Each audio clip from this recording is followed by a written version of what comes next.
26 years, thousands of coworkers, different shops, different states, different decades.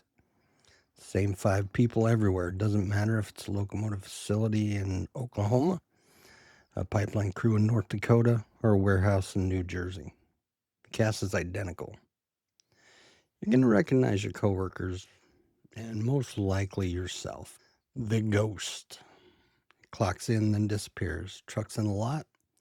Lunch is in the fridge. Time card says present, but you will not find this person.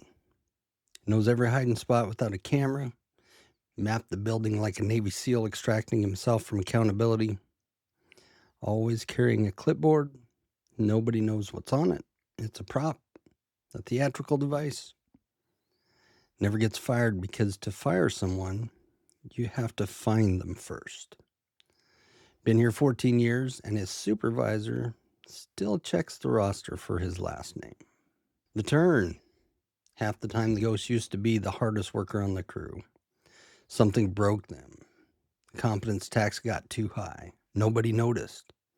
They quietly quit. Not the TikTok kind of quiet quitting, the real kind where your body shows up and your give a damn doesn't. The ghost isn't lazy. The ghost is what happens when effort stops being connected to outcome. It's not a character flaw. It's an institutional failure wearing a hard hat. The second person that's on every crew, what I like to call the historian. Been here since before the building had a second floor, remembers every policy change, every manager, every incident, every Christmas party that went sideways. Living archive of institutional knowledge. Will tell you about all of it, whether you ask to or not. You ask where the bathroom moved to get a 15-minute story about a 1998 derailment. Hates change, not because they're resistant, but because they've seen every change fail.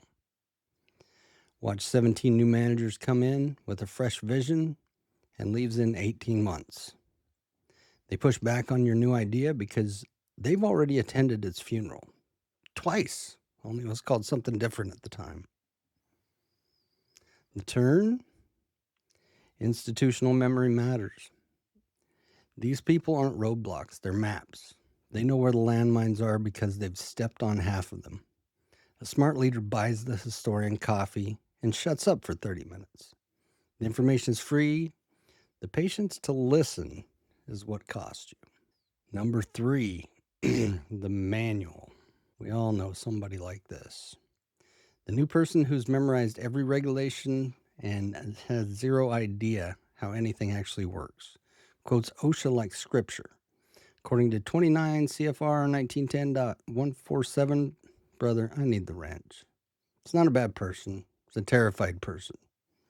New, overwhelmed, cling to the rule book like a life raft depended on it because nobody gave them a better one. The shop floor is chaos, and nobody explains anything twice. The turn? We make fun of the manual, but who trained them? Who mentored them? We throw them in and then mock them for drowning. That's not their failure. That's ours. Give them 2 years, pair them with a historian, they become someone who knows the rules and the work. That's rare. It's a leader, and we almost never build it on purpose. Number 4 is the mule, the one who does the work. That's their whole identity. Shows up, carries, doesn't complain, not because there's nothing to complain about, but because complaining takes time they don't have. The competence tax was designed for the mule. Makes the whole thing run while the org chart pretends it runs itself. Doesn't ask for credit. Learn that asking is a waste of breath. Credit goes to whoever's closest to the microphone, and the mule is never near a microphone. The mule is in the back, lifting. Easiest way to identify the person everybody goes to when something breaks. Not the supervisor, not the manual, the mule. The turn? Talk directly to the mules watching right now. Your strength is real, but it's not infinite. People have confused your capacity with your consent. You carrying it doesn't mean you agreed to carry it. It means nobody else picked it up and you couldn't stand to watch it sit there. You need to know the difference between character and self-destruction, because from the outside, they look exactly the same. Number 5, probably my least favorite, is the politician. Does not do work. He does proximity to work. Entire skill set is being in the right room, knowing the right name, saying the right nothing at the right time. Mastered the corporate vocabulary of emptiness. Let's circle back. Let me noodle on it. Takes credit the way oxygen fills a room, automatically, invisibly, without asking. In every success photo, but no failure report. Never stayed past 5, but always in the email chain that says we. We really pulled together on this one. No, the meal pulled together.